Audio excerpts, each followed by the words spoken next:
Vibrant India हेतु PM young achievers scholarship award योजना OBC और अन्य के लिए पीएम यशस्वी प्रवेश परीक्षा 2023 ये एक नोटिफिकेशन जारी किया department of social justice and empowerment की तरफ से।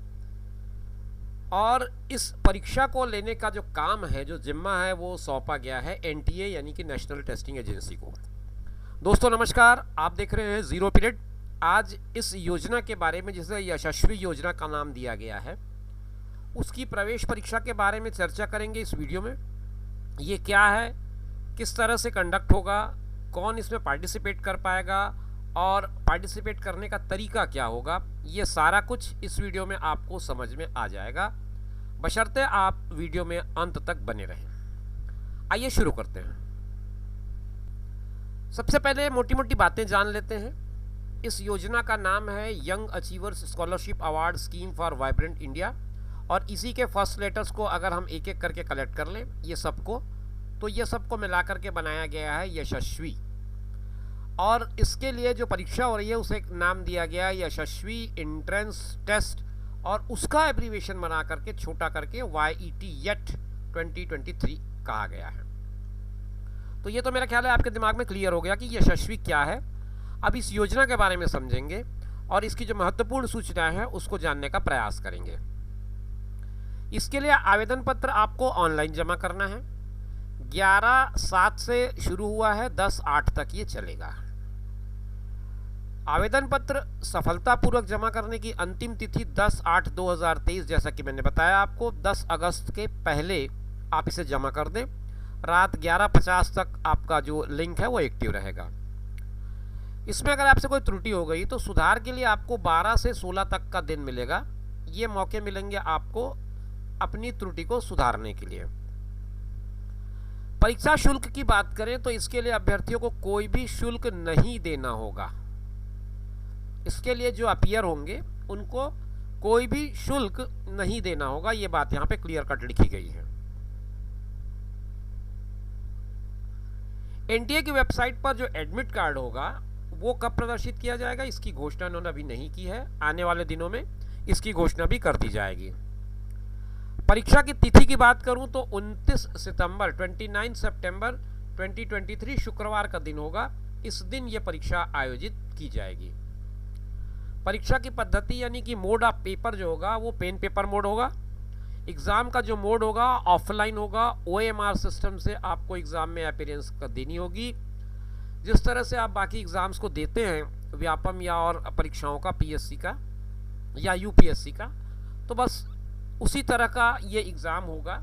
इसमें किसी तरह का कोई ऑनलाइन प्रोसीजर नहीं है, CBT नहीं है, आप याद रखें इसे ऑफलाइन होगा। और परीक्षा के जो प्रश्न होंगे उसकी प्रकृति MCQ होगी, बहुविकल्पी होगा, वस्तुनिष्ठ होगा। 4 या 3 जो भी विकल्प होंगे उनमें से एक आपको चुनना पड़ेगा।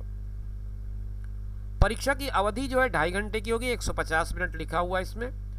और जो प्रश्न पत्र का माध्यम होगा वो हिंदी और अंग्रेजी दोनों में होगा, बाइलिंगुअल होगा।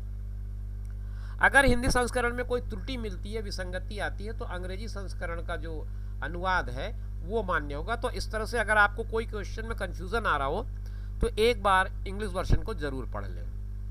परीक्षा का समय और केंद्र प्रवेश पत्र में आपको अंकित हुआ मिलेगा, और परिणाम की घोषणा भी आपको एनटीए की वेबसाइट में बाद में मिल जाएगी। अब एनटीए ने क्या किया है, इसके लिए 2 अलग वेबसाइट बना के रखे हैं, उसके थ्रू भी आप जा सकते हैं। ये है YET.nta.ac.in, www.nta.ac.in, और डिपार्टमेंट का जो वेबसाइट है वो socialjustice.gov.in। यहाँ से जा कर के भी आप चीज़ों को समझ सकते हैं, देख सकते हैं, और अपडेट होने के लिए इन वेबसाइट्स को एक बार विजिट कर सकते हैं। आवेदन पत्र केवल और केवल ऑनलाइन मोड से भेजना है और उसके लिए इसी वेबसाइट का यूज़ करना है। इसके अलावा आप किसी अन्य तरीके से अगर आवेदन भेजते हैं तो वो स्वीकार नहीं किया जाएगा, ये बात इसमें लिखी हुई है, तो ध्यान रखें इस बात का। ये पूरा जो बुलेटिन है, इंफॉर्मेशन ब्रोशर है, वो 66 पेज का है। सारी चीज़ों को बिंदुवार इसमें समझाया गया है। मेरी आपको सलाह होगी कि आप इस ब्रोशर को डाउनलोड कर लें, डाउनलोड करके पढ़ लीजिए। हिंदी और अंग्रेज़ी दोनों वर्जन में अवेलेबल है एनटीए की वेबसाइट पर। अगर आपको हिंदी वर्जन चाहिए तो मैं आपको डिस्क्रिप्शन बॉक्स में एक लिंक दे रहा हूँ, वहाँ से आपको ये मिल जाएगा और उसको देख करके समझ करके आपकी जो जो रिक्वायरमेंट होगी या जहाँ डाउट होगा उसको आप क्लियर कर सकते हैं। तो ये मेरी सलाह होगी कि इसको आप एक बार डाउनलोड कर लें लिंक के थ्रू जा करके। हालांकि जो महत्वपूर्ण बातें हैं उससे मैं आपको बताते जा रहा हूँ, आपको समझाने का प्रयास कर रहा हूँ कि जो इम्पोर्टेंट पॉइंट्स हैं उनको आप किस तरह से फॉलो करेंगे। ऑनलाइन आवेदन कैसे भरना है उसका एक पूरा सिस्टम है और ये इन्होंने पूरा समझाया है। तो ऑनलाइन आवेदन करने से पहले आप पंजीकरण कर लें, अपना रजिस्ट्रेशन कर लें, फिर उसके बाद आवेदन पत्र में व्यक्तिगत जानकारी भरें और कुछ चीज़ों को आपको अपलोड करना होगा जिसमें हस्ताक्षर है, तस्वीर है और प्रमाण पत्र है। तो इनको आप अपलोड करके रख लें। अपलोड कैसे करेंगे तो जेपीजी या जेपीईजी में कर लें। 10 से 200 केबी के बीच का होना चाहिए और जो सिग्नेचर है वो 4 से 30 केबी के बीच का होना चाहिए।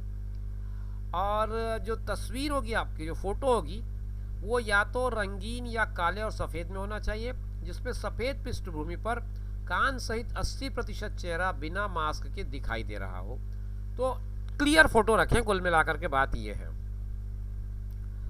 जो डॉक्यूमेंट्स आप अपलोड करेंगे, जो प्रमाण पत्र आप अपलोड करेंगे, वो पीडीएफ फॉर्मेट में हो और उसकी जो साइज़ है वो 50 केबी से 300 केबी के बीच का हो। आय प्रमाण पत्र भी इसमें लगाना है, उसकी भी लगभग यही साइज़ होनी चाहिए, 50 से 300 केबी की, और पीडीएफ फॉर्मेट में इसको भी रखना है। दिव्यांगता प्रमाण पत्र के लिए एक प्रमाण पत्र है, उसको भी आपको लगाना होगा अगर लागू हो रहा हो तो।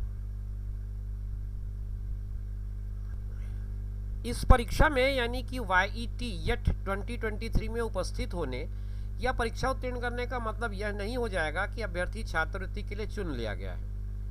योजना के तहत छात्रवृत्ति का पुरस्कार राज्यवार श्रेणीवार मेरिट सूची में अभ्यर्थी की स्थिति, मूल दस्तावेजों का सत्यापन, राज्य में निर्दिष्ट श्रेणी के लिए छात्रवृत्ति की उपलब्धता और MSJ&E भारत सरकार द्वारा उनकी वेबसाइट पर प्रदर्शित आवश्यक पात्रताओं का अनुपालन, जैसा कि NTA वेबसाइट में दिया गया है, ये सब होने के बाद ही ये निर्णय लिया जाएगा। इतनी सारी जानकारी हमने आपको बता दी, लेकिन अभी तक हो सकता है कि अभ्यर्थी कंफ्यूज हो कि इसकी पृष्ठभूमि क्या है या ये अवार्ड है क्या, किस तरह से इसमें हमको पार्टिसिपेट करना है। तो यशस्वी अवार्ड के बारे में मैं आपको बताऊं, OBC, EBC और DNT छात्रों के लिए PM young achievers scholarship award scheme for vibrant India for OBCs and others नामक एक छात्र योजना तैयार की गई है।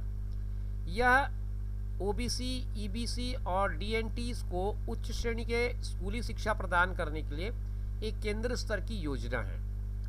भारत सरकार का जो सामाजिक न्याय और अधिकारिता मंत्रालय है, उसके तहत ये विभाग छात्रवृत्ति पुरस्कार हेतु अभ्यर्थियों का चयन करेगा, उसके लिए एक परीक्षा आयोजित करेगा और इसके लिए NTA को जिम्मेदारी सौंपी गई है कि वो यशस्वी के नाम से एक प्रवेश परीक्षा आयोजित करे। ये छात्रवृत्ति भारत में अध्ययन के लिए उपलब्ध होगी और केंद्र सरकार द्वारा प्रदान की जाएगी। छात्रवृत्ति का पुरस्कार 2 स्तरों का होता है, एक तो 9th क्लास के लिए और एक 11th क्लास के लिए। योजना का पूरा विवरण ये इस PDF पे उपलब्ध है, आप इस PDF को डाउनलोड करके समझ सकते हैं और उसके बाद ही आपको कुछ बातों का जो मन में डाउट रह गया होगा वो खुलासा हो पाएगा।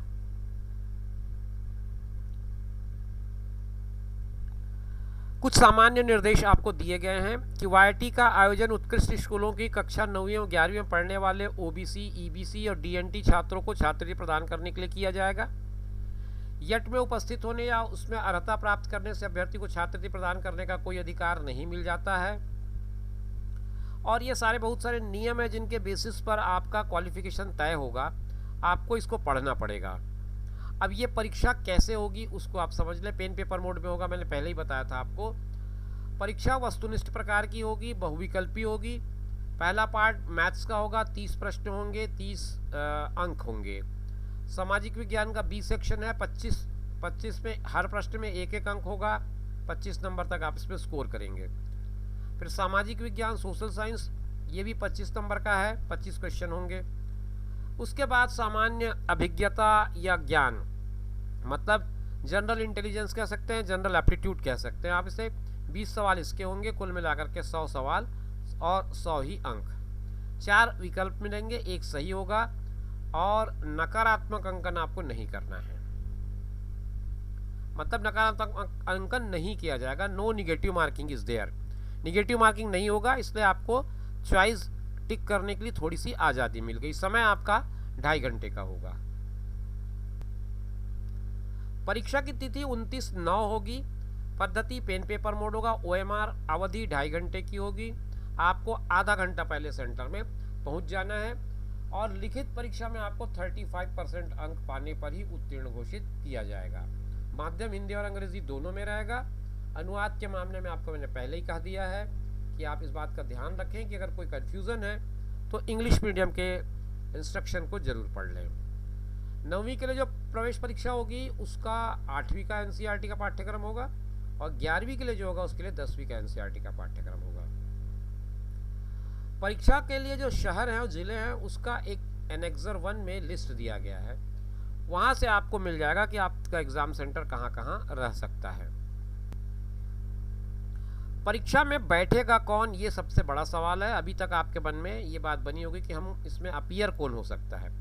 पहला पॉइंट भारतीय नागरिक हो, दूसरा पॉइंट OBC या EBC या DNT हो, तीसरा पॉइंट जो सबसे महत्वपूर्ण है वो है टॉप क्लास स्कूल में अध्ययनरत हो। ये जो टॉप क्लास स्कूल है इसकी एक पूरी सूची है। इस सूची को आप इस वेबसाइट के थ्रू जाकर के देख सकते हैं। इस पर उपलब्ध है टॉप क्लास स्कूल की सूची। अगर आप यहाँ पढ़ रहे हैं तो फिर आपको इस परीक्षा में बैठने की पात्रता है।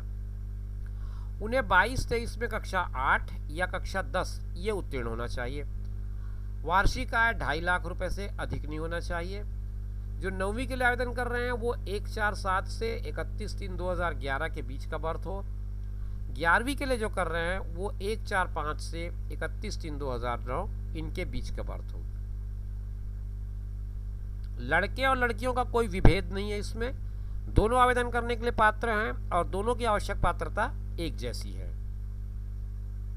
इस ब्रोशर में आपको एग्जाम सिटीज की लिस्ट मिल जाएगी। पेज नंबर 33 में जब आप जाएंगे तो ये लिस्ट अवेलेबल है। हालांकि काफ़ी लंबी लिस्ट है क्योंकि स्टेट वाइज ये लिस्ट बनी हुई है, तो आप इस लिस्ट को पूरा देखेंगे तो आपको समझ में आ जाएगा कि आपके प्रदेश में कहाँ कहाँ केंद्र हो सकता है। जैसे मैं छत्तीसगढ़ की बात करूं तो छत्तीसगढ़ में बालोद, बलौदाबाजार, बलरामपुर, बस्तर, बेमेतरा, बीजापुर, बिलासपुर, दंतेवाड़ा, धमतरी, दुर्ग, गरियाबंद, गौरेला, पेंड्रा, मरवाही, जांजगीर, जशपुर, कांकेर और कवर्धा, कोंडागांव, कोरबा, कोरिया, महासमुंद, मुंगेली, नारायणपुर, रायगढ़, रायपुर, राजनांदगांव, सुकमा, सूरजपुर, सरगुजा, ऑलमोस्ट सारे डिस्ट्रिक्ट हेडक्वार्टर में इसका सेंटर बनाया गया है। तो मित्रों ये लगभग मैंने यशस्वी परीक्षा की जो बेसिक इन्फॉर्मेशंस हैं वो आपको दे दी हैं। आप इस PDF को डाउनलोड कर लें, डाउनलोड करके समझ लें बातों को, सारी बातों को समझ लें। उसके बाद अगर आप उस जो स्कूल की लिस्ट दी गई है उस लिस्ट में आने वाले स्कूलों में अगर आप अध्ययनरत हैं तो आप ज़रूर आवेदन करें। आप इस छात्रवृत्ति के लिए अगर हकदार हो जाएंगे तो आपको अच्छा खासा एक तरह का कहें कि संबल मिलेगा और आपका प्रोत्साहन भी होगा आगे के अध्ययन के लिए। शुभकामनाओं के साथ इस वीडियो को मैं यहीं पर विराम दे रहा हूँ। आगे आपसे नई जानकारी के साथ फिर बात करेंगे, तब तक के लिए दीजिए इजाज़त। नमस्कार।